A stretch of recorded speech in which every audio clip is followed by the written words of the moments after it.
about 7 to 8 billion population is there in the world. Everybody requires 3 doses minimum. You can see what is the kind of demand, no, for this kind of a vaccine. So once that opportunity is there, then they have gone for a patent, and now in the TRIPS and WTO, India and other countries are, negotiating or requesting for all these advanced countries to waive the patent rights so that anyone can use that knowledge, technology, produce the vaccine, without paying any licensing fee, without paying any royalty to them, so that the population, the society as a whole, the humanity can be saved. That is the purpose of obtaining the intellectual property rights by those countries. So the point I would like to tell here is that one is a novelty. The novelty will be assessed across the globe, but when you apply it to the rights, the rights are protected only in that given country, and that is why most of these MNCs, they file patents not only in their own country, and wherever they find markets, for example, China, US, huge population, huge markets. That is why if you also look at our Indian patent filings, around 75% of the patents filed in Indian Patent Office are from the MNCs and foreign countries. Only 25 to 30% patents are being filed by Indian nationals. So that is why all these foreign companies, they file patents in India, because India has got a huge market. So once the patent is granted in India, you know the right. Once somebody gets a patent in India, no one can use the technology, to produce that product without the permission from the patent holder. So that is how the technology licensing has come into picture. So once you research a solution you found out for a given problem, generally the universities will be having, the intellectual property cells or technology transfer offices. They will be having adequate resources, experienced people, so they can evaluate whether this invention, whether this disclosure is meeting the patentability criteria of what we talked about is the novelty, inventive step, and industrial use of that product. If it is meeting all these 3 parameters, the IP cell may recommend for filing a patent. Apart from this meeting the 3 criteria for novelty, inventive step, and industrial use, it should also have a market potential. If there is no market potential, who will buy, their product more? Once, even if it is licensed, no use. So the market assessment also has to be done by this cell, IP cell or technology transfer office. Then they should take a decision. And also, patent filing is quite expensive and its maintenance, So one should not go for filing all their inventions or invention disclosures. You should have a policy, At least generally the best practice is that in the best universities in the world, they go by 50-60%. They file patents, the remaining 40 to 50%, they keep them as a know-how, So know-how means you can also, as a trade secret or a know-how, you can still license it. Because why they avoid patenting is that patenting is a bit expensive. So based on that, you can even license a patented technology or a non-patented technology, which we call them as a know-how also. Okay, so that is a decision has to be taken by this patent office. Then once you do that, assessment you are done, then you file your application in the patent office, either in India or foreign countries. If you want to file in the foreign countries, there are several conventions are available. Even Paris Convention is available. By single application, you can file your patent in different countries. That is what we call PCT route. Then, once you submit your application to the intellectual property office, the patent office of the respective country, they evaluate your application and see whether you have all that criteria, what we talked about, novelty, inventive step, industrial use, all those things, they examine it. Of course, there are timelines are available. Generally, it takes about 18 months to publish, our patent application. After 18 months, within 48 months, you can pay for the examination fee. Then the examination will be undertaken by the Indian Patent Office. Without paying an examination fee, the application will be abandoned by the Patent Office. So once you file your application, within once it is published, 16 months, generally 18 months they take. Even if you want early publication also, you can pay expedited way, you can pay the fee, extra fee, and they can even publish early also within 1 month, 2 months also. But after that, you have to pay examination fee. There is also provision for early examination also. For startups, women entrepreneurs, there is also fast tracks are available. So based on the track which you are following, depending upon your requirement, you can pay extra fee and you can get your patent examined fast. So you can apply or request for a examination, paying the fee, then within 48 months. So the patent examiner will examine, the application with reference to the standards what the patent offices have set in, like the novelty, inventive step, and industrial use. All of you, when you undertake a research problem, you should keep it in mind these 3 points. Whether my research problem, my research outcomes are novel or not, whether it has got an inventive step or not, and what problem of the society my research outcome is going to solve. I think that kind of a culture we should bring it in our academic systems. Most of our PhDs now also, or most of them are repeated work or copy paste works. So that is how I think we are not able to produce, a world class research publications or patents. That could be the one reason. But that is what all the youngsters should keep it in mind, that when they do any research at master's level or PhD level, at least try to understand whether your research solution is meeting these 3 criteria, whether it has got any benefit to the society, my research outcomes. Once you start your research with keeping these 3 things in mind, obviously whatever we produce all becomes inventions, and innovations, and there will be market demand for it once you identify a problem and try to find out a solution to that problem. So coming back to our story of intellectual property, once you submit your application, the patent office will do its normal process of examination, and people can oppose it. Once it is published, the entire world comes to know about your patent, what you submitted. So there will be 2 levels of opposition. One is at the pre-grant opposition. Before granting also people can oppose, and after granting within 1 year also people can oppose and prove to the patent office, no, this patent should not be granted under the following conditions. There are about 15-20 conditions patent office has listed. If he has copied somebody's work, or there is no criteria is not meeting, the patent office wrongly granted patent. So all these things can be challenged.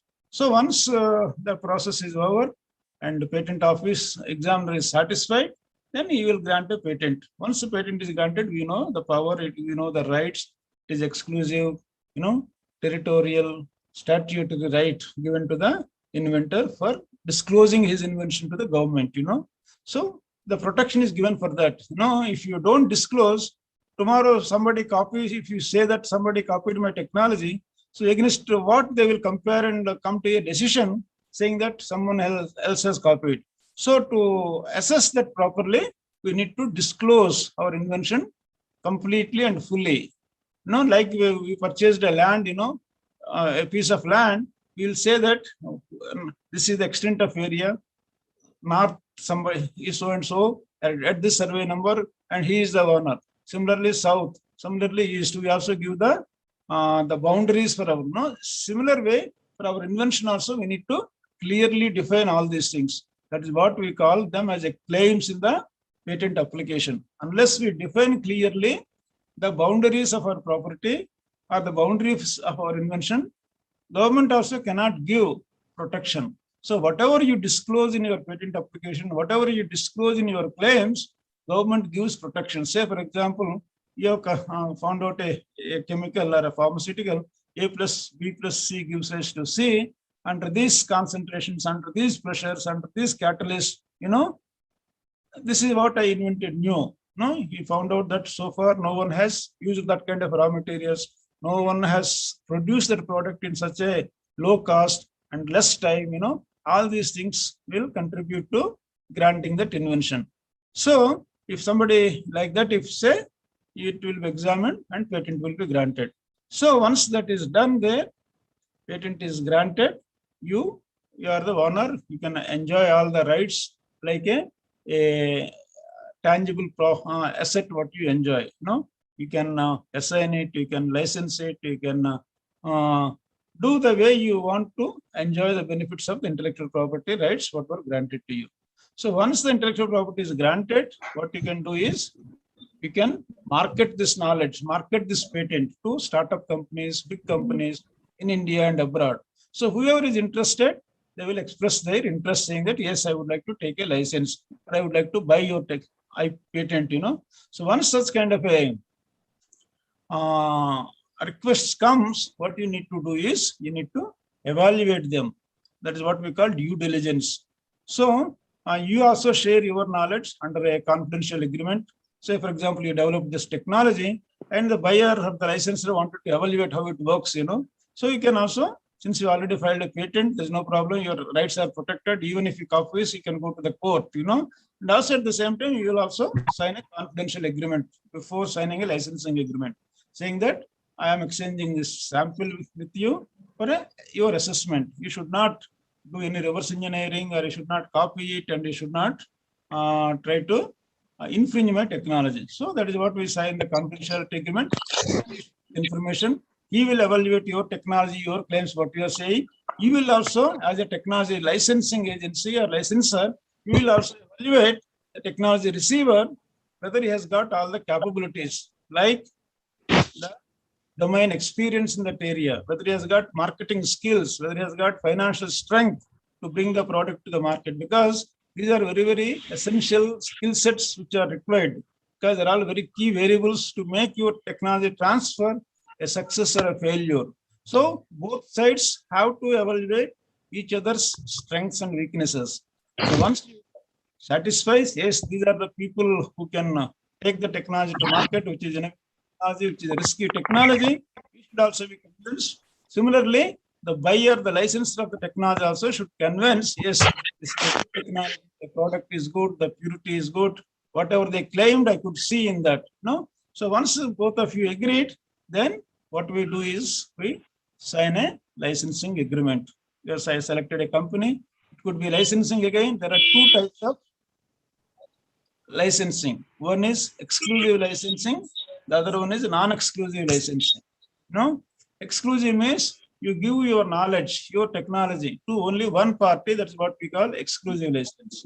If you give this license to more than one parties, we call it as a non-exclusive license. Exclusive licenses are generally costlier.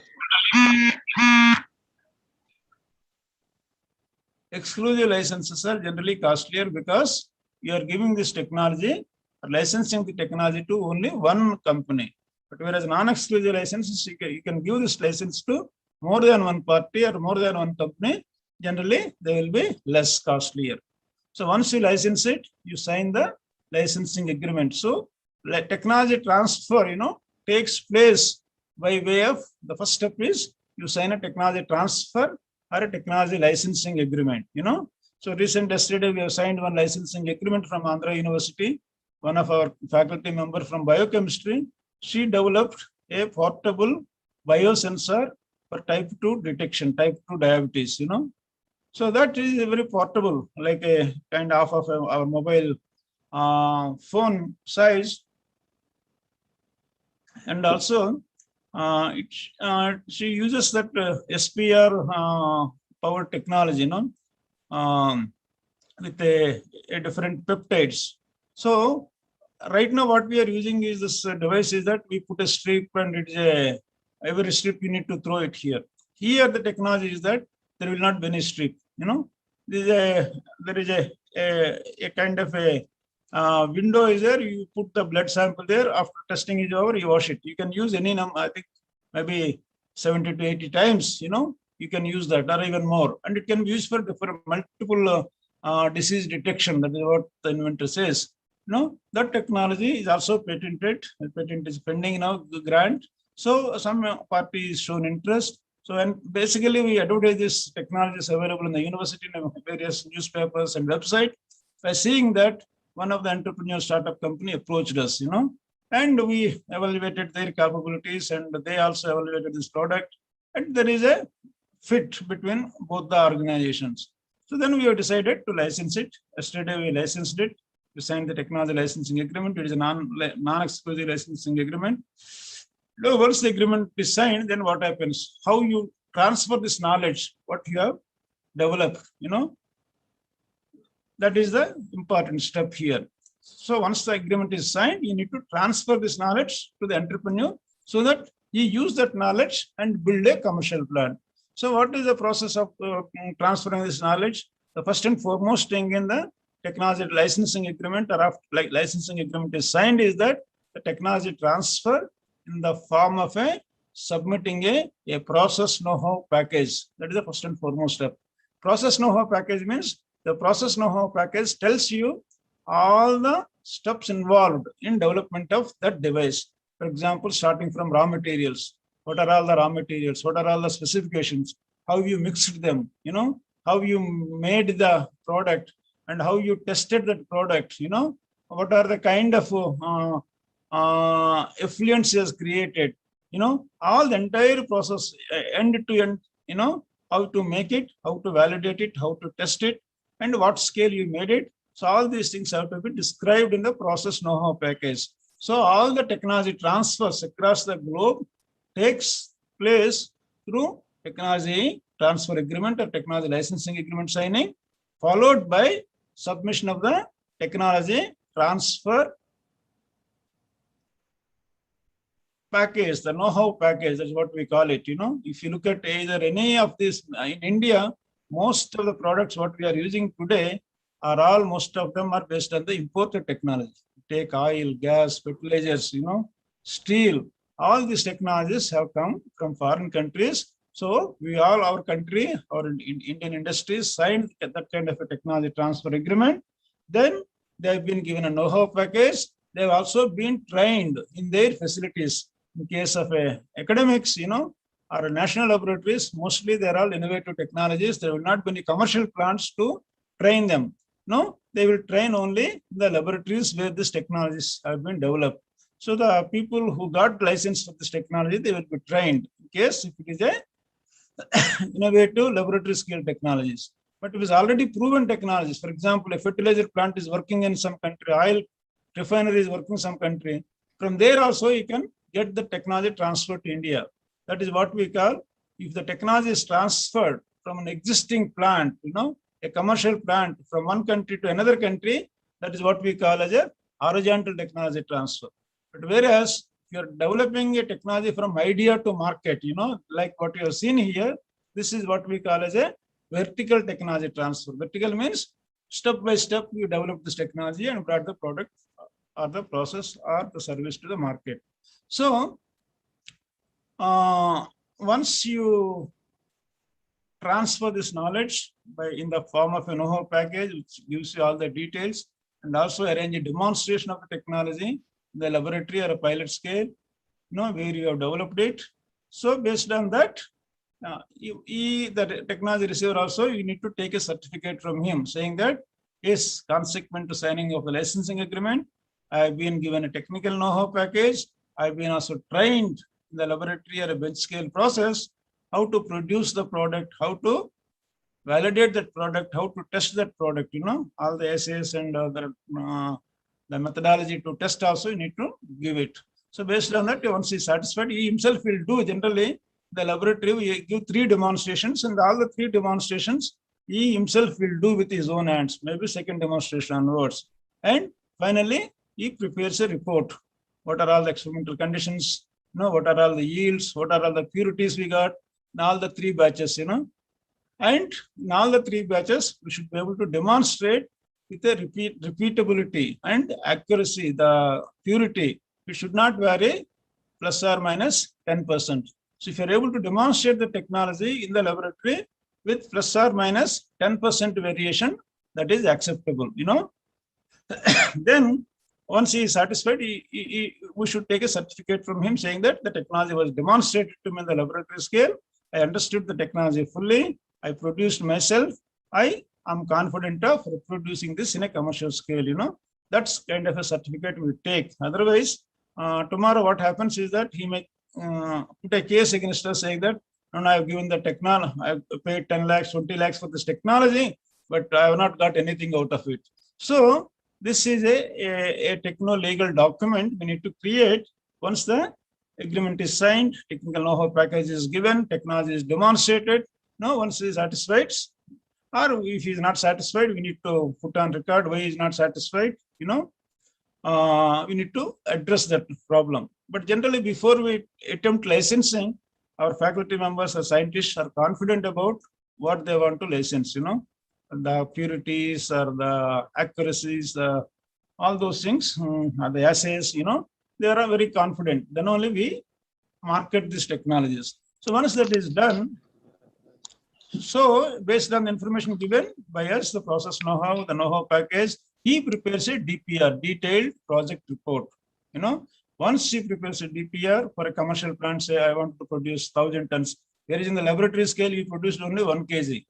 Commercial plant, you need to produce 1,000 kgs or 1,000 tons, You need to scale up the data based on the laboratory scale data. If you go to any design consulting people or with the help of the laboratory, the design consultants can design a commercial plant based on the pilot scale data or bench scale data, which has been provided by the technology licensor.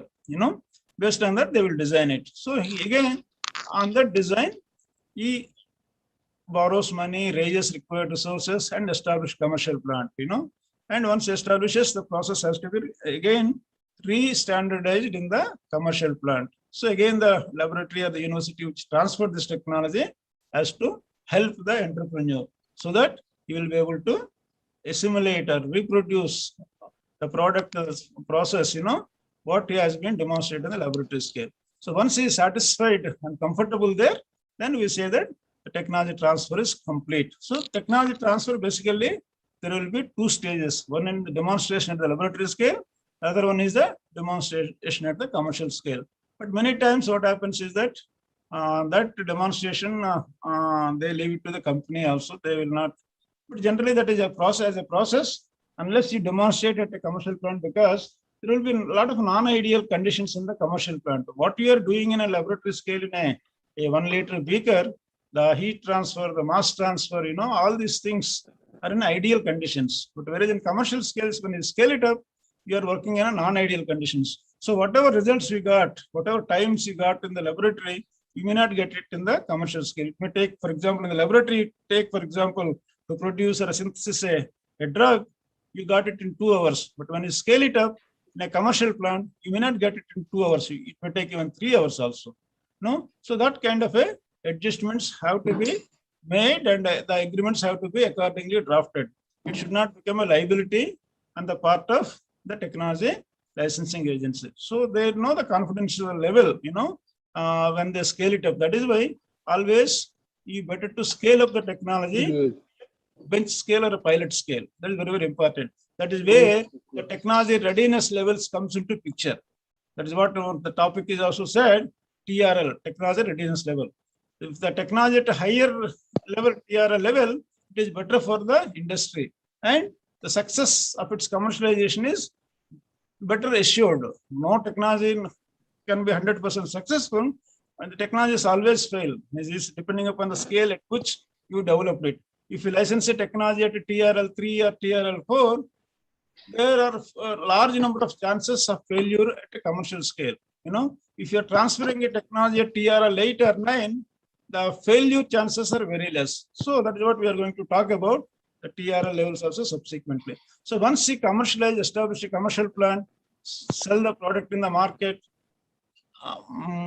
obtain substantial market share, you're emerging as a market leader, and your revenues are getting year after year more and profits are more, then we call it this technology commercialization is successful. That is why the difference between technology transfer and technology commercialization are slightly different, but generally we use often interchangeably the technology transfer and technology commercialization one and the same. But generally the technology commercialization is built on the technology transfer. So once he captured substantial market share, then we call it as the technology commercialization successful, and he sustain in the market. But of course, he has to keep on innovating. Otherwise, one day you will become obsolete. You should keep on innovating by himself or partnering with academic institutions, get new technologies, new improvements, so that you will be competitive in the market. So once the successful technology is commercialization, generally when you draft agreements, we will also put one condition in the technology commercialization or licensing agreement. He has to pay royalties, royalty on sale of the product. For example, if you are buying your mobile phone, for each mobile phone, what we are paying, for example, 60,000 rupees, at least 10% goes to the as a royalty to all the technologies involved in the mobile phone. There in mobile phone also, there are more than 100 technologies are involved. So when the manufacturer got a license for from all these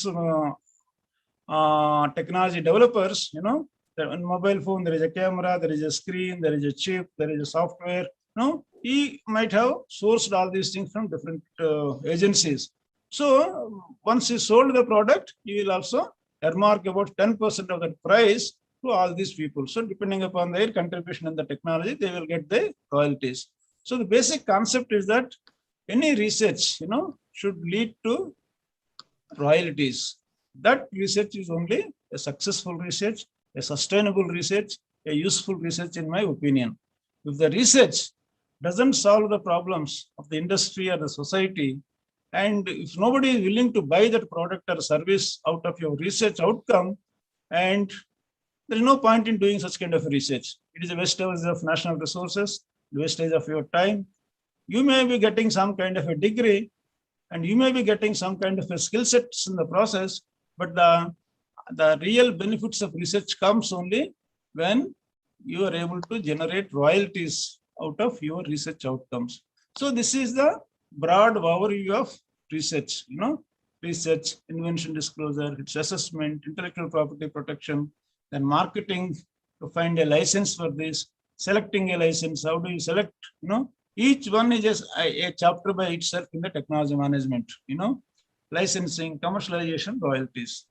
So I hope the cycle is very clear.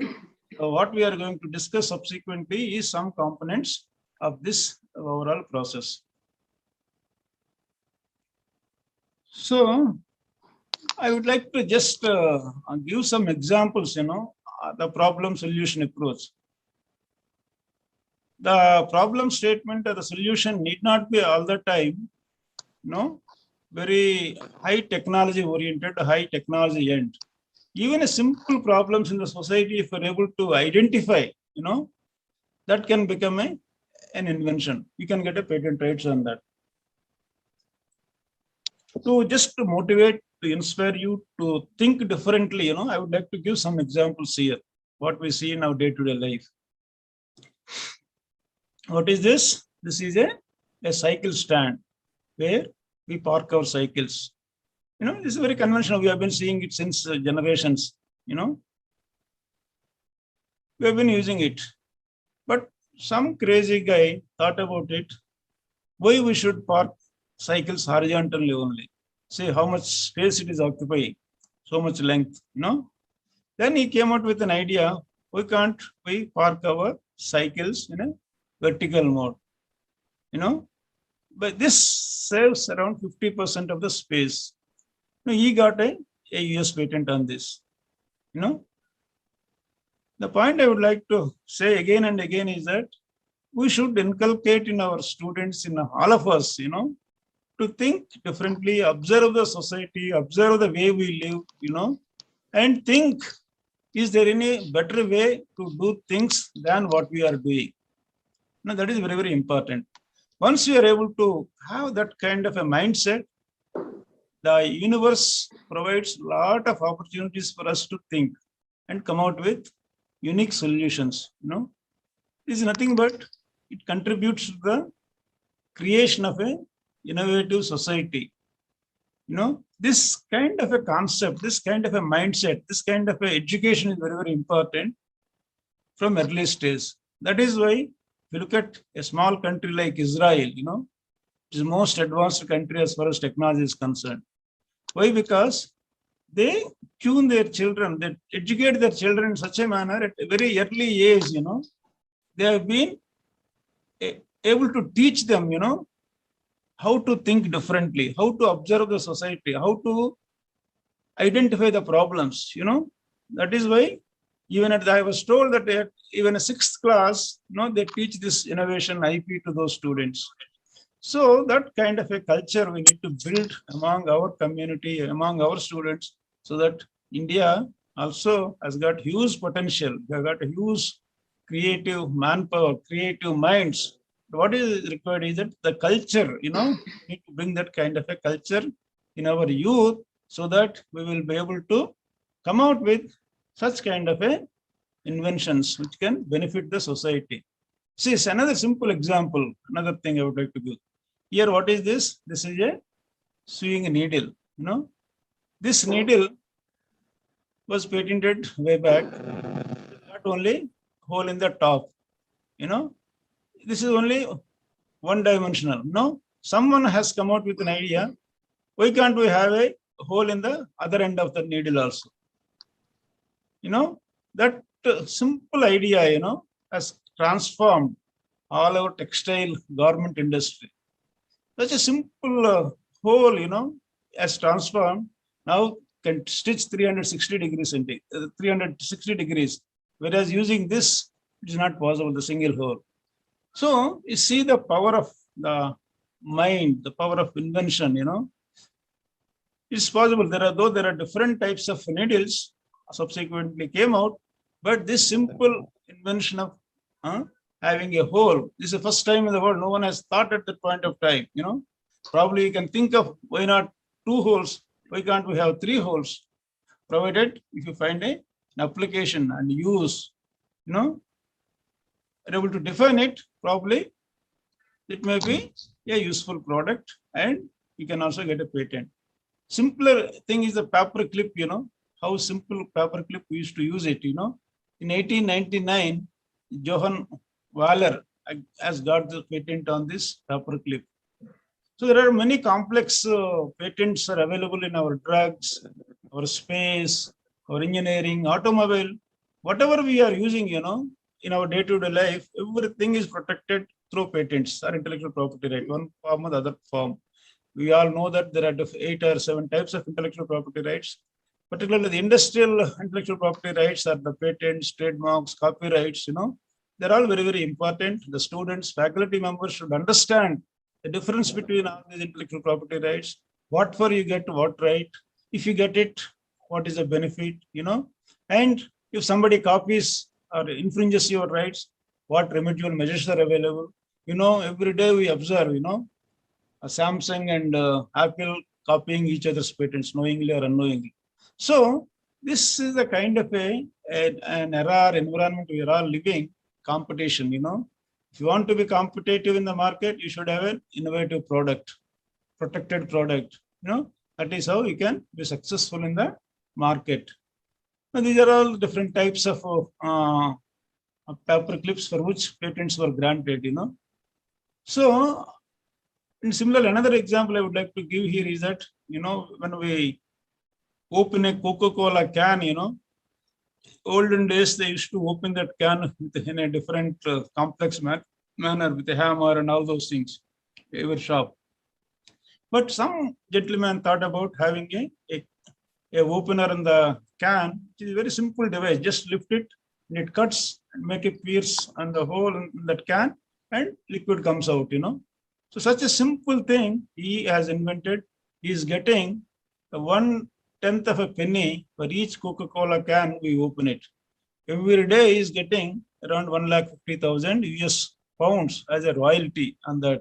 So that is a simple inventions, can also make us billionaires or millionaires, What is required is that kind of a spark in our mind. See, the Chinese are very fond of eating noodles, So that is why when you observe the society, you will know the problems.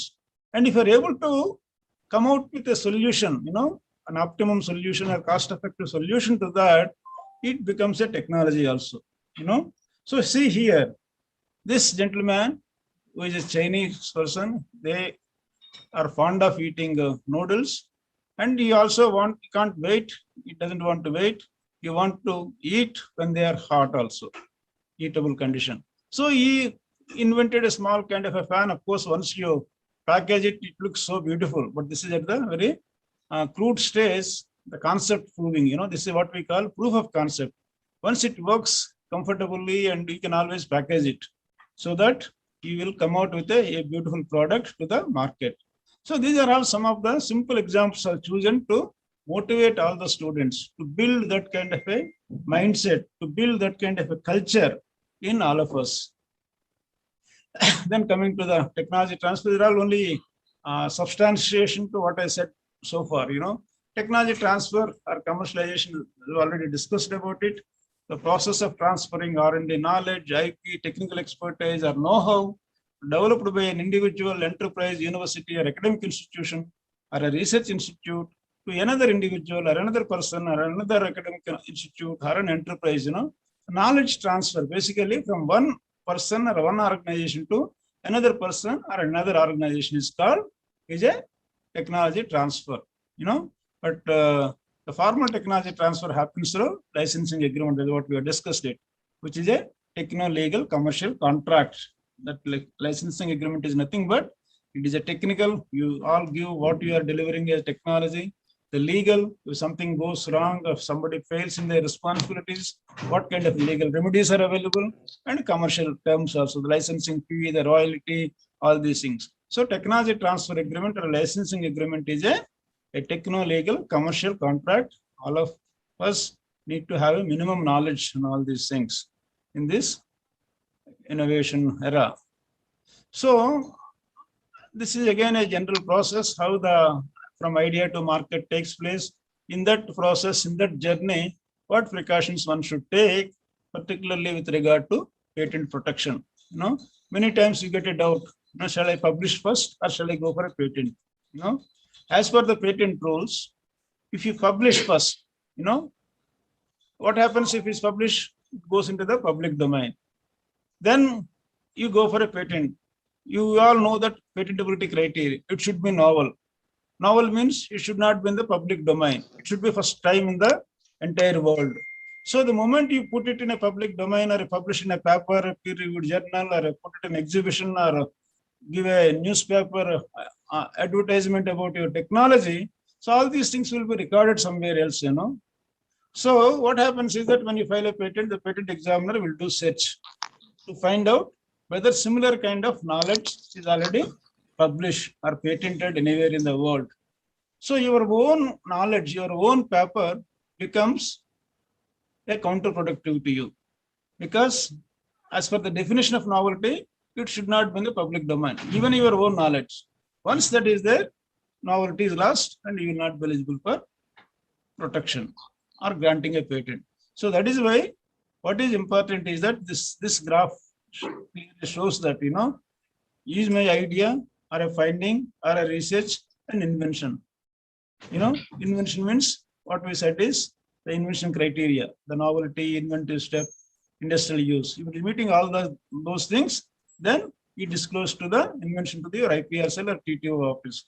They also again evaluate, confirm it, and if they feel that yes, it is meeting all the criteria, then they will file the patent application. It could be a provisional application, or it could be a complete application, complete specification. Both of them will give you the protection of the priority date. So making use of that, either complete specification or provisional specification of done with that, then you go for a marketing your invention. That is what here you see the lagging. Patent filing is first, followed by, in the bottom line, if you see, then you should go to the market, marketing your invention in the market. Then after that, once you patent it, you do whatever you want. Once you file a patent application, either a provisional application or a complete application, then you do your marketing of your invention. Talk about your invention in public, then you will not lose your patent rights. You get both patent as well as even your publication, and even can market the product. No one can copy. Even somebody copies also, you've already filed a patent application, you will get protection from that date. Now you can prove in the court that I've already filed a patent application, and whereas someone else has copied my technology before, you know. So once you are able to prove, courts can give injunction or damages, you know, on the infringer. So market the invention. Then once you agree, then license the invention. If you both the parties satisfies with the negotiations, then the startup can be created, and that startup can develop the product, market it, establish it, then it can become a leader in the market. So coming to the challenges of IP commercialization from R&D labs, you know, this is very, very important. This is one of the mentioned in the title also, commercialization of R&D technologies, you know, R&D laboratories. So commercializing technologies from an R&D laboratories or lab scale technologies is very complex, very risky. You know why? Because they have low TRLs. TRLs means technology readiness levels. As I told you, higher the technology readiness level, it is better for commercialization, or there is a possibility of making the technology successful. Lower the TRL means it is highly risky. So you can also see what does it mean subsequently. But the problem is that all the lab scale technologies will be having a low TRLs. That is a point to be noted. You know, then lack of funding for scale up and pilot plants. So this is the major challenge. If you want to increase the TRLs, how can we improve? Only by scaling up, by undertaking pilot studies, pilot plants. Pilot studies means pilot plants. What you've done in a laboratory or a beaker or a test tube, you know, that is not a technology unless you scale it up to at least in a drugs pharmaceutical, at least it should be kg level, you know, then only the risks associated with transferring of the technology would be reduced, as because the TRL levels are increasing. Then limited market validation and field testing is also very limited. Most of this lab scale based technologies, you know, they have not been viewed in terms of the field testing of the product or market validation, with the real market accepts this, you know. Before commercializing, this is very, very important. What are those two parameters important? Field testing of your prototype or field testing of your drug or pharmaceutical, and the market research, the demand, supply, who are all the competitors, you know, all these things are very, very important. For most of the laboratory scale technologies, the market data, the market validation, the demand supply data, the competitors data, they are not available because it requires huge funds. If you look at the funding requirement of bringing any invention to the marketplace, so invention comes from a research, no? So research, development, and commercialization. Development means scale up, you know, or the incubation or scale up, prototype development. So if you look at the fund requirements for a research, development, commercialization, the general thumb rule is that if you need for a research $1, you need $10 for development. That means scaling up or a prototype development. Then you need $100 for commercialization. So this is the kind of fund requirements. If you want to commercialize any technology, any product, it requires 100 times funds more than what you spend on the research. In fact, there is a huge gap of funds. We have a lot of funds for the research grants, in the form of research grants, DBT, DST, all every ministry nowadays has got a research fund. No, but whereas we don't have many funds for development and commercialization, that is a huge gap. And inadequate IP awareness, lack of IPR protection. As we all know that if they have IPR protection, you know the kind of benefits they get. No, you are preventing others entering into the market, because if you have a IP means you will get exclusive right, you know, nobody can, or you can prevent others to come into that space because you got an IP. So most of our technologies, we don't have IP protection. We don't have the required IP awareness, what kind of benefits IP brings to the entrepreneurs. The limited technology transfer, commercialization professionals. What is the reason for all these things? We don't have a cadre of officials who have got expertise in the area of technology transfer and commercialization. And this event is really a wonderful event, which at least creates, they may not become experts, at least creates that kind of awareness, what kind of challenges, what kind of risks, or what kind of issues are involved in taking an idea to the marketplace, we are able to discuss few of them here. Lack of legislative support is also government also doesn't have any legislations, no, to promote innovations or to promote technology transfer, technology commercialization. Countries like USA and other advanced economies, they have got legislative acts, to promote technology transfer and technology commercialization. They have, in fact, acts like Technology Transfer Act, Technology Commercialization Act, and also the Bayh-Dole Act. Most of you are in the innovation and R&D. They know the impact of Bayh-Dole Act on the US innovation ecosystem, particularly in the universities. Then complex regulatory compliances. There are also a lot of regulatory approvals are required. It's also time consuming and also requires huge resources. Inadequate incentives for inventors and innovators. That is also a major concern. We don't have major incentives, to invent, to bring new products to the market. We don't get even a good weightage for people who got patents granted. A person publishes a peer-reviewed paper in Nature journals, his entire career is taken care of. But a person gets a US patent or Indian patent, for that matter, any patent is should be novel, then only will get it in the entire world. But there is no such kind of a recognition or encouragement for patent holders in our country. Higher technology transfer costs. Many people say that whatever technologies are there in public systems, universities or IITs or labs, CSIR labs, DRDO labs, they all feel that the technology transfer fee or licensing fee, what they are charging, is not affordable by MSMEs. Of course, DRDO has come out recently with a policy, and they released around some 400 patents of DRDO. They said any industry who has got capabilities, of course, they evaluate the capabilities of the entrepreneur, and they are freely available. They don't charge any licensing fee for those patented technologies. But they said once you are successful, you have to pay royalty. That is also a good relief, at least in the upfront, you are not paying anything for getting the technology. And no national guidelines for IP valuation.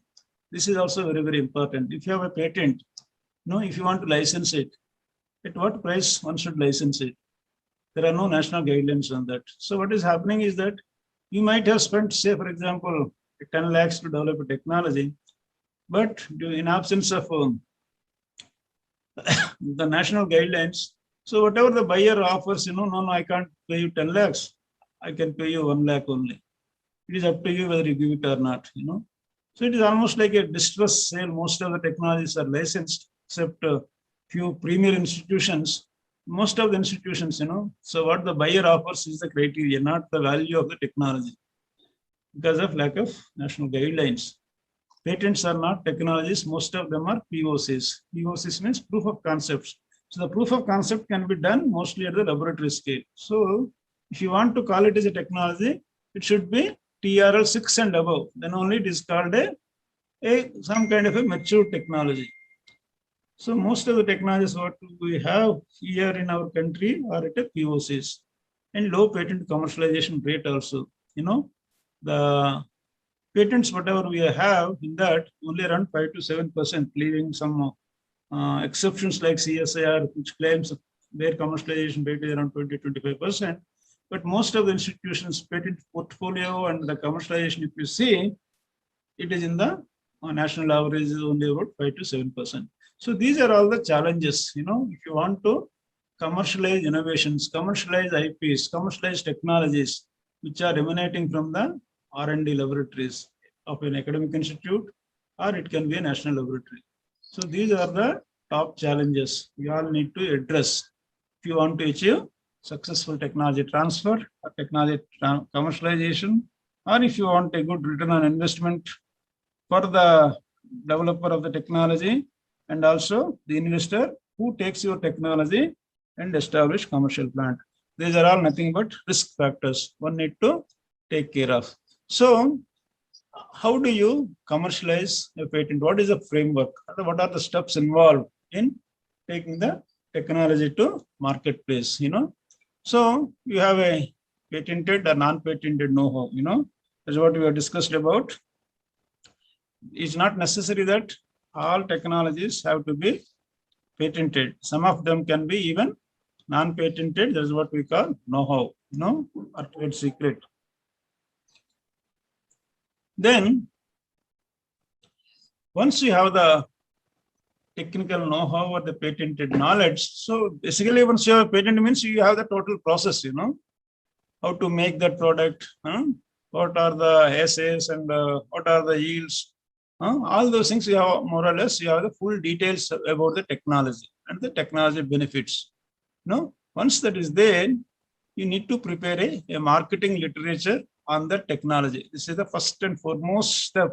If you want to commercialize any of the technology, what is required is you have to prepare the marketing literature on the technology, covering the technical aspects, the commercial aspects, the regulatory aspects, and the kind of investment required, the kind of return on investment, expected return on investment, and what kind of regulatory approvals you've already got and what kind of regulatory approvals are required, what kind of investment is required. So covering all these things, one has to prepare a preliminary technical note. That's what we call PTNs, highlighting all these aspects. So once you have that is your marketing tool. If you want to reach out to any entrepreneur or any company in India or abroad, the first and foremost thing is the marketing literature and the technology. That's what you have to prepare. Once you have that in your hand, then using print media, digital media, you can reach out to the customers, stakeholders of your technology. Then once reached out, many inquiries will come, many people will reach you out saying that I am interested in getting this technology. So you conducted due diligence as we discussed earlier. Both of the parties will conduct due diligence on the other, the technology buyer will do the due diligence on the institute and the technology, and the institute which is wished to license, they will also do the due diligence on the part of the technology receiver. But most of the time, the due diligence is only one way, the industry person will do the due diligence on the institute. But the institute is, as I told you, they are eagerly awaiting for licensing their technologies, whatever money comes, let it come, we will give this technology. But if it is a non-exclusive license, that is okay. But if they are giving an exclusive license, then you will be in trouble at some point of time, Once you give a license, exclusive license, if it doesn't bring the product to market, and he will kill the technology, So that should be very careful while drafting though we are giving exclusive license, if you don't bring the product to the market, in a reasonable time, say 2 to 3 years, then this exclusive license would be cancelled. Something like that, you need to put it. Then only at least you will be able to give this license to another party. If that party is not able to bring it, you should not kill the technology. So next step is the negotiating the terms and conditions is very, very important. Negotiating the terms and conditions means how much upfront licensing fee, how much licensing fee we should ask, is the duration of the license, what type of license, whether it is exclusive, non-exclusive, and what is the royalty, what is the geographical location where he wants to manufacture. He can manufacture anywhere in India, or we are specifying giving this license only to the jurisdiction where he is living, but where he can sell it, whether he can sell it in India or in outside India. So all these terms and conditions have to be properly discussed, understood, and agreed upon. Once that is done, then you say it, both the parties are mutually agreed, the negotiation is successful. Around more than 30 to 40% of the licensing agreements fail at this negotiation stage because of lack of trust or lack of understanding of the technology or the pricing issues, all these things, So the negotiation is successful, then you go for signing the technology transfer or licensing agreement, stipulating or capturing all the points what we have agreed. Then arrange a technology demonstration and training at the laboratory. That is what we have discussed also in my first slide. No, the technology transfer takes place primarily through technology demonstration and training at the laboratory and submitting a know-how package, which gives the full details about the process, quality testing, process control, everything. Then after demonstrating, you should obtain a certificate of successful demonstration of the technology in the laboratory scale. That is very, very important.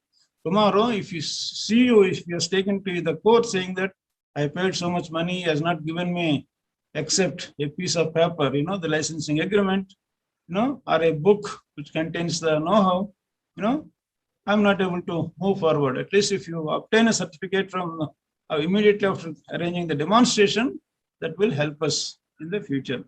Technology receiver prepares a DPR as we discussed. Once the knowledge has been transferred, process know-how package is given. So all the material balance, energy balance, all this data is there in the know-how package, and also it will be collected during the demonstration processes, So based on that, you will prepare a DPR, establishing a commercial plant of the given capacity, whatever is the minimum viable capacity plant, maybe 1,000 tons, 2,000 tons, 3,000 tons, one has to decide. Minimum viable capacity means a capacity which gives him no profit, no loss, So above that, it should be operate above that point. That's what we call a break-even point.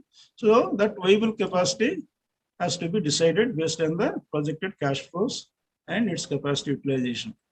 Then once that is done, establish a commercial plant, production trials, re-establishment of the process parameters at commercial scale. Once that is done, if he is satisfied, the plant is stabilized, then he continues to operate the plant in a normal fashion. Then we call this is a successful operation of the plant and marketing of the product is taking place. So then we call this technology transfer is successful. Thereafter is technology commercialization. It largely has to be driven by him. You should get good client base, customer base, required working capital, meet the requirements, produce it and sell it in the market. That is how he makes profits. Once there are no profits, no royalties, no growth, the technology will die. So this is the framework. I have another 15-20 minutes, or what is the time, Vishwanathan? What time I should stop?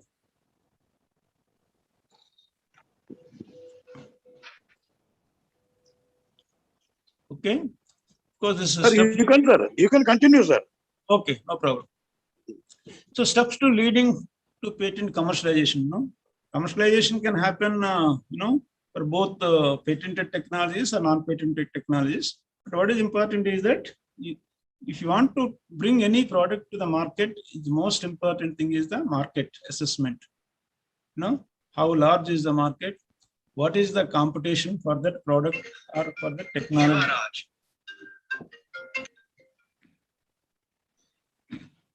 Okay, then how far is it from becoming a product? See, if you are only in the laboratory scale and till it requires a lot of, further development is not really a product. It is some kind of an intermediate thing. You need to assess that, making presentations. Once you are satisfied with, as we talked about, you need to make presentations about your product, marketing, you have to do it. So are there any resources to further strengthen, demonstrate, and refine the invention? Many times when you scale it up, you need to refine. Many times it happens, you may change the catalyst or you may change the heat transfer mechanism, all these things, they may add to the cost or they may reduce to the cost. That kind of a thing also, you should have flexibility. Finding partners to develop this IP into your products. Identifying a licensee and the due diligence, what we talked about. Valuation of IP is very, very important. Negotiating licensing terms, signing of licensing agreement, finding of financing. As I told you, you need to borrow money from banks, private equity players, or venture capital to establish the commercial plant. That is also one of the major bottlenecks. Establishing commercial production facility, then regulatory approvals. Unless you establish a commercial plant, you will not get regulatory approvals for your product. They say that the product should be produced in case of, for example, a pharmaceutical product, it should be BSL 3-4 facility. So you cannot establish only the facilities first, you need to establish a commercial plant, produce these products in that safety standards, then get approvals, the launching of the product. That is why most of these pharmaceutical products, a concurrent approach is being used. Once the proof of concept is done, almost from there they go to the commercial plant production. That is why a lot of risks are involved in that. Or they contract manufacturing, they hire somebody's facilities after evaluating all the things, and they produce the product which is required for the clinical trials there. And once the clinical trials are obtained, approvals are obtained, then they go for a commercial production. So once you have got a patent, so these are the two legal routes available for transferring your technology or commercializing your technology. One is licensing, the other one is assignment. So the difference between licensing and assignment is that licensing is a temporary right. You are giving the rights to use that knowledge for a certain period under certain conditions. This cannot be sub-licensed and relatively cheaper, as we discussed, because it is for a limited period, 5 years, 10 years, 20 years. Within the patent life, one will be giving this license. But assignment means you are transferring the ownership absolutely. So it is like a buying a house, buying a property. The other one is like a rental, staying in a rental house. So these are the two concepts widely used in the technology commercialization. One is technology licensing or technology assignment. Assignment means your absolute ownership you are transferring to the other party.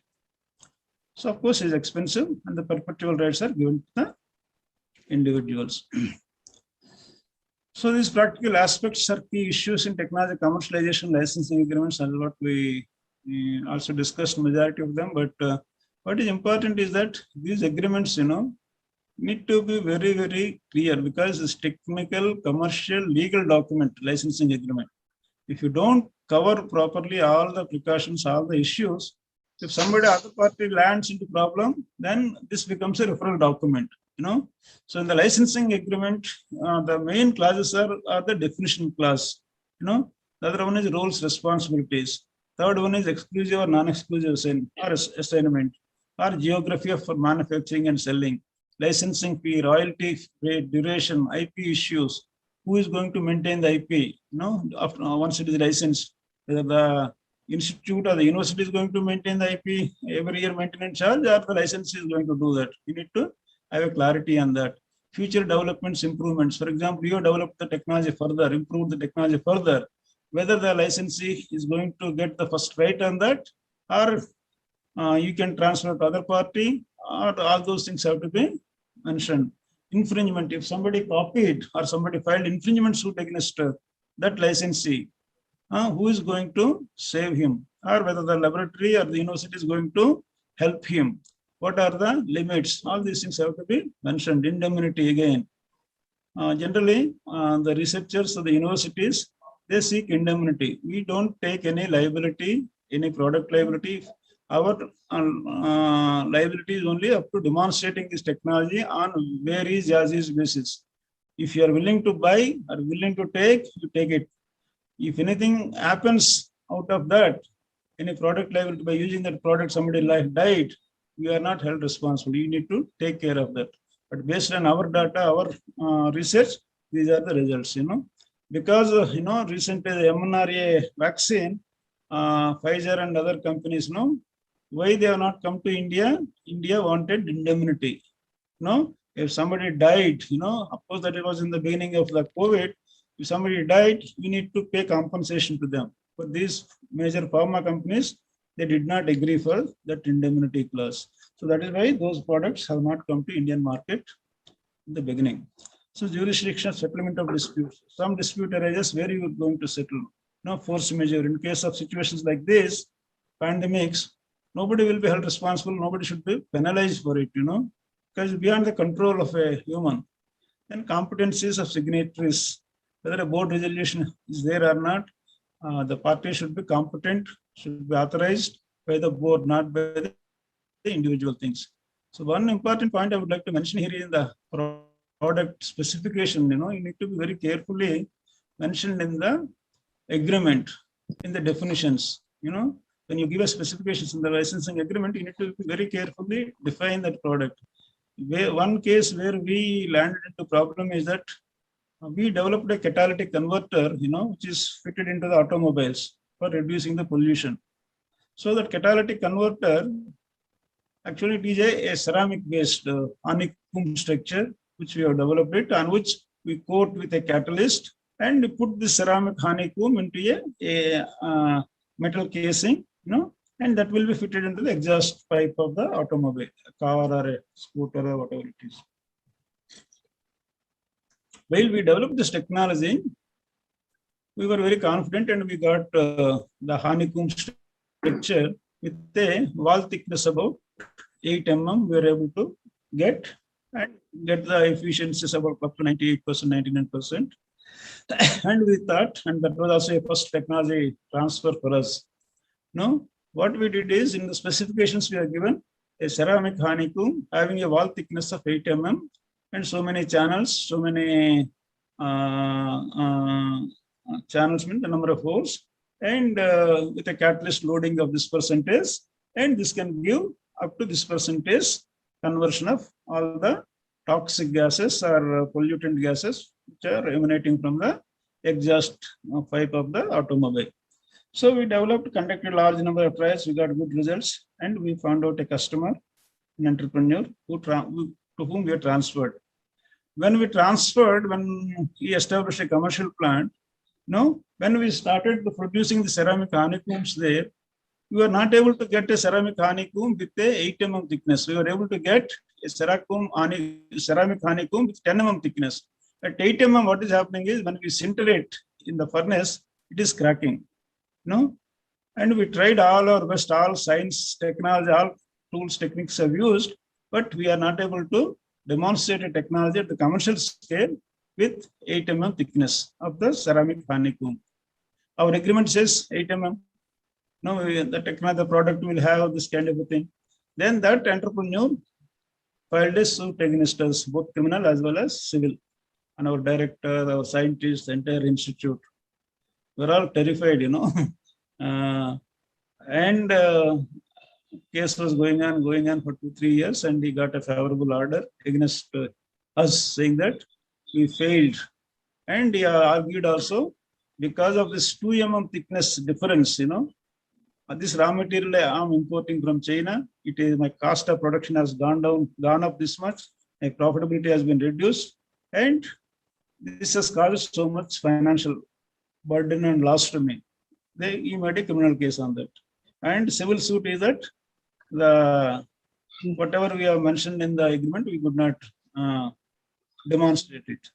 So as a result, the judge believed it is all correct, and he passed a judgment against us. And we're all terrified. They may arrest us at any point of time, and but using the government channels and all, we could make an appeal, and PIL and all those things we did. And fortunately, the judge who came for our appeal, he was having a scientific background. Then what he has taken a lenient view is that, you see, no R&D can give 100% success. It's only first time we're trying to develop this product. This product is a monopoly of some of the multinationals. An Indian R&D institute has tried to develop this product, and they also got a patent on this product. We should appreciate that, And see, instead of 8 mm, it has become 10 mm. That should not be constituted as a failure of the technology transfer. On the other hand, it gave a efficiency of 99% against 98% what they have claimed in the agreement. So taking all these things into account, he has dismissed that case and he gave a judgment in our favor. That is how we saved. So the point I would like to drive is that here, while drafting the specifications, we should be very, very clear. Should always give a range, that plus or minus 10% we put it. Had we put that thing, we could not have faced that kind of an embarrassment, 8 mm plus or minus 10% or 8 to 10 mm, Had we put that, we could have avoided that kind of an embarrassment and tension almost for 3 to 4 years, So these are all some of the classical examples of IP commercialization. Of course, this is a technology transfer process here, but I think we all know that the invention disclosure, any university, this is a process. This is Association of University Technology Managers, USA. They came out this model, the intellectual property management, then marketing, the licensing, the startup operations, the leadership. That's what we all talked about. So in any technology commercialization, the four major components is the management at both sides, the capital, that is what is required, the technology and market. These four parameters one has to evaluate properly, and once you satisfied with all these four strengths are there in the technology, that technology is likely to be a successful one. Otherwise, the chain is only as strong as its weakest link. Yeah, this is very, very important point. See, patent means generally we apply a patent when the proof of concept is ready. So that is equivalent to a technology readiness level of 3. A proof of concept is established only in the laboratory scale. So based on that, one cannot achieve successful commercialization unless you add substantial value to that lab scale knowledge to mature the patented technology or knowledge. How do we do the maturation? What is the process of maturation? We are going to discuss subsequently. So once you mature the patent, then it becomes a technology. When we call it a technology, TRL 6 and above. Technology readiness level 6 and above is called a technology which has got a reasonably good mature technology. So the gap between TRL 3 and TRL 6, what we call is a valley of death. So what is that valley of death? Mostly it is a scaling up, validation, demonstration, those things are quite expensive, and many technologies, they don't pass through that, if you. So let us try to understand the concept of the valley of death and also the TRL levels here. So the basic principles here understood, that is, you all know that some principles, of any issue, that is what we call as a TRL 1. The technology concept, you have conceived it, how we are going to do it, how your problem statement, that is what we call as a technology concept, the TRL 2. If you're able to convert that concept into a proof, even in a smallest scale, that's what we call as a TRL 3. The technology validation in the lab is called TRL 4. Technology validated in relevant environment, the field conditions, that is TRL 5. Technology demonstration is very, very important at relevant environment. Then only the risks are mitigated. So that is why, to overcome this technology valley of death, the concept of incubation has come. So what is basically incubation? What is doing? We are validating in the lab, validating in the relevant environment, and demonstrate it in the relevant environment. That is what incubation centers are trying to do it. Once you go there, you scale it up, in any business incubation center. Of course, you can start from here also. You can start from here also in the incubation center. Most of the individual entrepreneurs, they join the incubation center with the basic principles, And if someone, for example, a university or a research laboratory has developed a proof of concept, they already filed a patent. So that patent, if you want to commercialize, take that and go to the incubation center, do all these things in case it has not been done there, So do it, mature the technology, bring it up to TRL 6 or 7. 6 means technology demonstrated at the relevant environment. That is what is very, very important. The market, for example, you have made a water bottles, So you made water bottles with different composition, different strength and all those things. But that has to be tested in the actual field conditions with the customers, how they feel about it. Whether it has got adequate strength and the feel and the comfort, all these things are required, and the cost, all these things are required only when you demonstrate it in the relevant environment. That is, most of our technologies have not passed through. Any successful technology has to pass through. Technologies which have not passed through this, in spite of that, they try to commercialize it, they obviously die because of this gap in knowledge.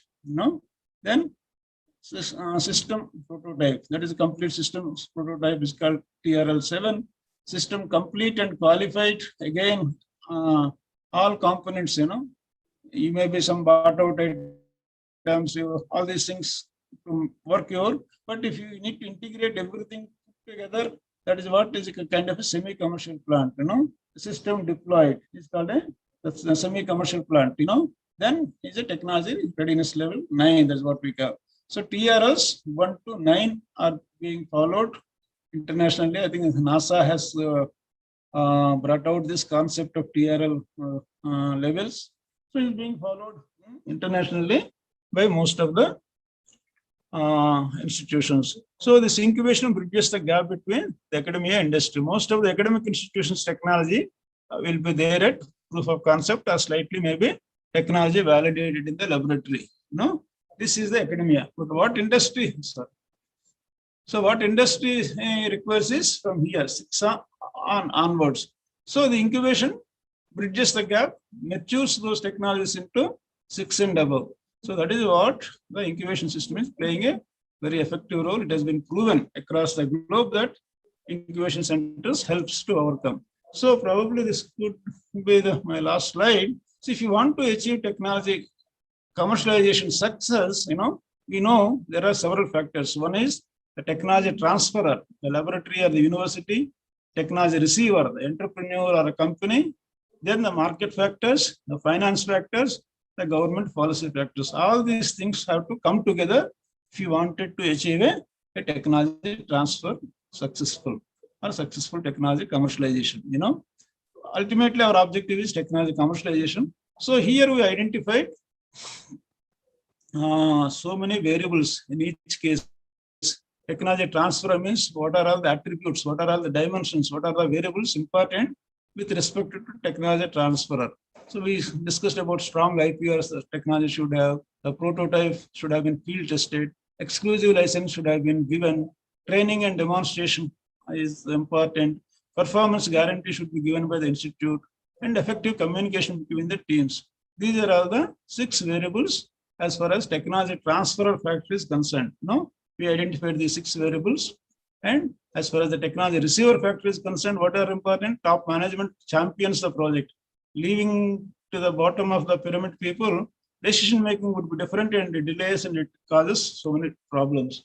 So the top management, if leads, it is always many of the barriers could be removed. Having competent team is important, strong financial background, marketing capability is very, very important as far as technology receiver is concerned. So like that, as far as market factor is concerned, there should be a market demand, large market demand, product meeting the user needs, competitive price and quality. We all know, based on the literacy survey and a lot of other studies, we identified around some 28, 29 variables across these factors. And we did some factor analysis and came out with around some 18 or 19 important factors. Some of the factors were not highly loaded. So we deleted those factors. And using these factors, for example, finance factor, you need techno-economic feasibility should have been established. Easy access to finance is very important.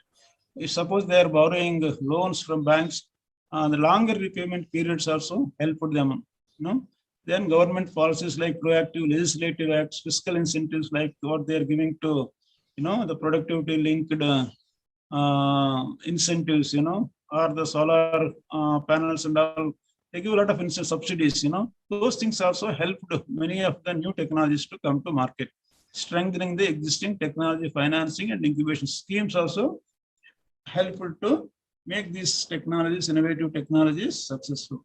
So considering all these things, we carried out a survey on about some 600 technologies across the country in different domains, and collected the survey data, and we analyzed the data using the statistical models like structural equation model. There is a model available for bringing all these parameters together into a dependent and independent variables, and we came out with a regression equation or a empirical equation. One can assess the successful technology transfer possibilities using this equation.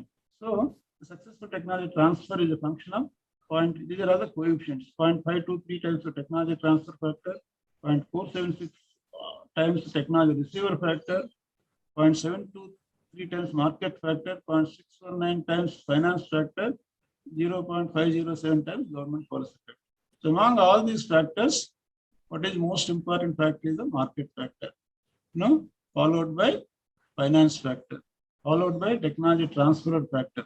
So these are all the variables you need to keep in mind while you are negotiating a technology transfer or a technology commercialization contracts. So these are all the 10 top critical variables based on our study. If you want to achieve successful technology commercialization, what are those things? The large market size, easy access to finance, strong IPRs, field tested prototype, techno-economic feasibility or viability should have been established, performance guarantee of the technology provider, competitive price and quality of the product meeting the user needs, fiscal incentives by the government, having competent team at both the sites. So these are all the top 10 parameters or variables one has to keep in mind while negotiating or while contemplating technology transfer between the two parties, technology receiver as well as technology transfer. This is very, very important. I think the time is up. I would like to skip some of them. So these are all some of the things most of you are aware how IPRs are important for even NIRF and RER rankings. Institutions which have got more number of patents, they've all got, I think these are some success stories. I would also like to skip some of them. Okay, that's all. So at Andhra University also we have been taking a lot of initiatives I would like to share with some of you. What we are doing, Government of India, Ministry of Commerce and Industry through DPIIT has sanctioned one IPR chair. They have a scheme, they are appointing these IPR chairs under that scheme to the premier institutions. Andhra University is one such university in the state, probably the only university in the state of Andhra Pradesh, which has been given this IPR chair, against which I have been appointed by DPIIT and Andhra University. So we have got a 4-5 members team. The entire salary component comes from the DPIIT. And based on the resources expertise, we also established a center for IPR. The chairs may be there for some time, thereafter they may not be there. As long as the grant is there, the chair will be there. But the Center for Intellectual Property Rights is essential for any academic institution of this order. Andhra University is one of the oldest university, largest university. A lot of research is going on here. So the Center for Intellectual Property Rights is very, very important. We have established the Center for Intellectual Property Rights, which is also attached to the IPR chair. That is the first and foremost thing we did. As a result of it, we are trying to create the culture and that kind of an atmosphere in the campus among the students and faculty members to create awareness on intellectual property rights. Thereafter, we also introduced from academic year 2021 onwards, IPR as a mandatory credit course at UG level. Now it is being taught at PG level also, compulsory mandatory course. All MTech, MSc, MPharmC we are teaching as a compulsory mandatory course, for which we got APSI approval also. IPR policy for the university has been prepared. This is one of the major contribution. Until now, many people are not aware the process of patent filing, and most of them are there filing the patents on their name. It is a not correct policy. If they are using the university resources, university budget, university equipment, but whatever IP they are creating, they are filing on their names. It is not correct. The university is not getting any benefit out of the patents filed by the faculty members. If the university wants to get benefit, in the either NIRF rankings or RER rankings or any other ranking, PS ranking, any global ranking, the patents have to be on the name of the university. So our IPR policy now clearly stipulated this. All the patents have to be in the name of the Andhra University, and all the costs of filing patent, including the attorney fees, is also being paid by the Andhra University. That is the biggest transformation change. We brought it over here. Then Andhra University also granted a budget for the first time, for IPR center. Large number of IPR awareness programs are being conducted in the university and across the country through IPR chair. And AU was also designated as a state IPR nodal agency. The entire state also we were asked to promote this IPR culture, create awareness. And we are, apart from our IPR, we are also doing a lot of research on various issues of intellectual property rights. We're also planning to introduce a PG diploma in IPR course. And we are also helping university in preparing proposals, for various establishing various infrastructure facilities, incubation centers, IPFCs. And we, based on our experience, we have been helping the university. So this is all about today's class. Thank you very much for your patient hearing. Good number of people are still participated. Though it start with, I think, about 90 or so, still 75 people are there. Good. You are able to keep your flock together. Thanks to Vishwanathan Garu and Srinivas Garu for giving me this opportunity. I thank our patrons, Dr. Rattaya Garu and our beloved Vice Chancellor, PVGD Prasad Reddy Garu, for allowing me to speak and share some of our perspectives, to share some of our initiatives at Andhra University with all of you. Hope you got some benefit out of my talk. If you have got any specific questions, you can always reach out to me. I am available to all of you 24/7. My major agenda is to promote IP in our state, position Andhra Pradesh as one of the leading state in the intellectual property rights. Prior to separation, of course, we are in the third or fourth rank, but after bifurcation, Andhra Pradesh has gone to, I think, 11th position. Though because of all of our efforts last year, Andhra Pradesh has registered 50% growth in patent filings compared to the previous year. So we have been making all our best efforts to create awareness and help researchers, faculty members, and creating awareness and helping them in filing patents. Now, recently, Government of India has also reduced, the patent filing cost by 80% to the academic institutions. This is also a wonderful opportunity. Earlier, it used to cost about 5 to 6 lakhs for filing and maintaining the patent for 20 years. Now it is not so. It has come down drastically. It is now costing about some 76,000-77,000. Of course, attorneys' fees are much more than the government fee. So one has to keep that in mind and take a decision. Unless the technology is very novel and it has got market potential, one should not try to venture into filing patent. But filing of patents is also very important in the ranking systems. So that is also one has to take a calculated view depending upon the resources available with the university. One can always decide and take a call. Thank you very much, Vishwanathan Garu. Thank you, sir. Thank you for your elaborative lecture on the proposed topic of technology readiness level and commercialization of lab technologies. Very wonderful session from your side. And in the last slide, I was seeing about your Andhra University proposals on various activities like IPR awareness camps and everything. And we from Vigyan, I wholeheartedly welcome you at any time to conduct such awareness programs for the benefit of our region, because Guntur, Prakasam regions are, I think, educated people will be there. But so I request you to come over here with your team of experts. You can conduct some awareness programs, and that was very good initiative taken by Andhra University. And I request, I think some of the one or two participants have posted some queries. So as time is, we are running out. I think in the last slide, Dr. Purushottam sir has shown his mail ID. You can give a mail regarding your questions. And now I request our HOD of Pharmaceutical Analysis, Professor Dr. Ravishankar Garu, to propose the vote of thanks. Thank you. Hello, do you hear me? If you have one or two questions, you can still Hello? take. Yeah, okay, sir. Yeah, one questions, please take one or two questions. Yeah. So I request participants. Some participant was asking me, can I ask the question? So I think he can ask the question to any participant can ask the question. Directly can ask. No problem.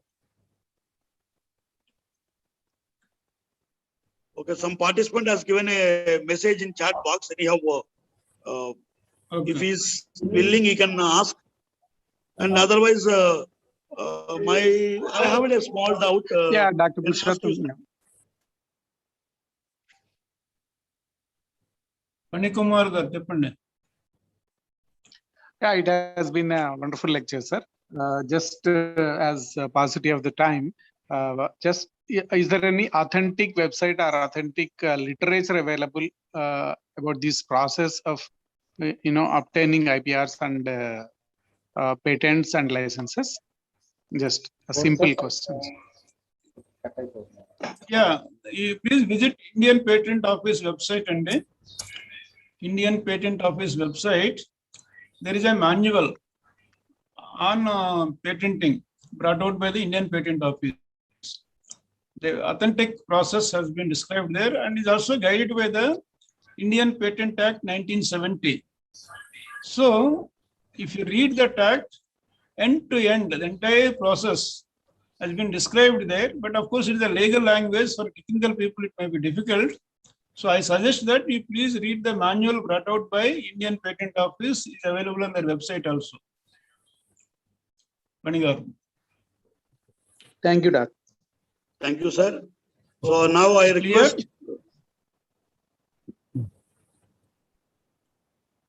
Now I request our HOD, Professor Dr. Ravishankar Garu, to propose the vote of thanks. Do you hear me? Hello? Yeah. Okay. You can. Thank you, sir. Thanks a lot, Vishwanath sir, for giving me this opportunity. If you want to own your great future and either of you start with an idea, you will have to work hard on long days and long nights with assiduous research, inspiration, drive, and perseverance, and will to succeed. To find the next cure, to code the next robot, create the next app, discover the next life-saving drugs, to invent the next healthcare accessories, discover the next breakthrough, something like, new drugs, to improve the lakhs and millions of the lives. So, may have tried to convince, some may have tried to convince you that the risks are great and the rewards are too small. Hello, everyone. Thank you for all being here for the incredibly warm welcoming. This is Professor Ravishankar Panchumurthy. I've been working as a professor at Vignan Pharmacy College, Vatimudi, for over a decade.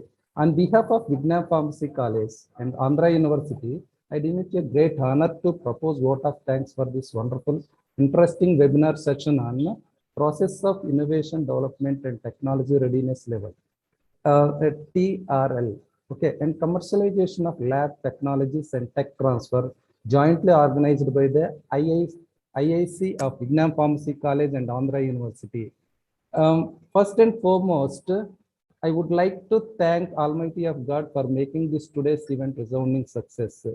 Our cordial sense of gratitude and sincere thanks to the resource person of the webinar, Dr. H. Purushottam, DPIIT IPR Chair, Andhra University, former CMD, NRDC, Government of India.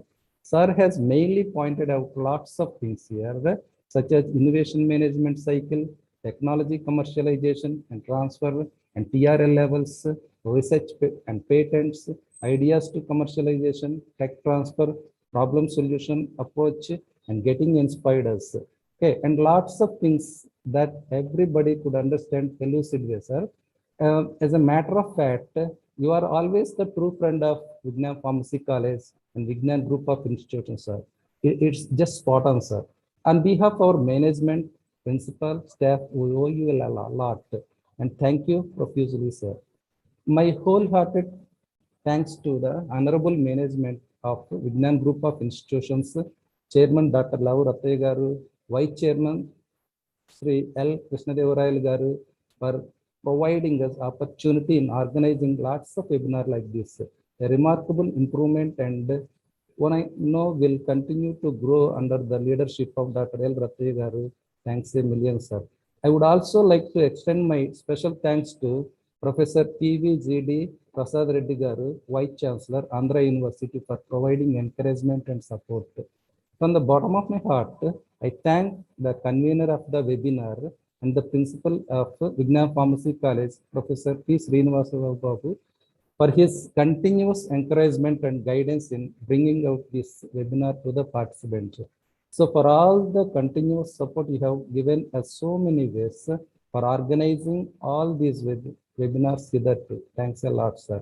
I want to thank co-convener Mr. Vishwanath, Associate Professor, President, VPC MHRD IAC, who helped us plan this event. Particularly Vishwanath, who has been friendly face. He feels like a part of the family and always assisted us a lot for conducting this type of webinars. I thank the organizing secretary, Dr. P. Saujanya, Professor and Head of the Department of Biotechnology, Dean IQAC, me, HOD of Pharmaceutical Analysis, especially Saujanya is so vivacious, and her coordination and her support in organizing this type of webinars. I strongly believe that the time is the most precious resource we have, and you have chosen to spend your time with us. Your educational time is particularly, that's a great thing. My special thanks to all teaching and non-teaching staff of Vignam Pharmacy College, Andhra University, and the beautiful participants for their active participation in this webinar from the all over the country, without whom this program may not be fruitful one. Thank you so much for your cooperation. Last but not least, let me thank Mr. Almanda sir, who took care of all of the technical support to all the programs. Thanks a lot, Almanda sir. All right, well, I finally want to say one thing to you, students, staff, researchers, innovators, leaders, entrepreneurs, dreamers, never give up, never abandon your aspirations or inclinations or ambitions, whatever it may be. Always strive for better tomorrow. Once again, I want to say one last huge thank to all of you. Have a wonderful day. Be cautious about COVID-19. Stay strong, stay safe. That's it. Thank you. Over to Vishwanath, sir. Thank you, sir. You can leave the meeting, sir. Purushottam, sir. Thank you, sir. The meeting is ended. Okay. Thank you, Purushottam, sir.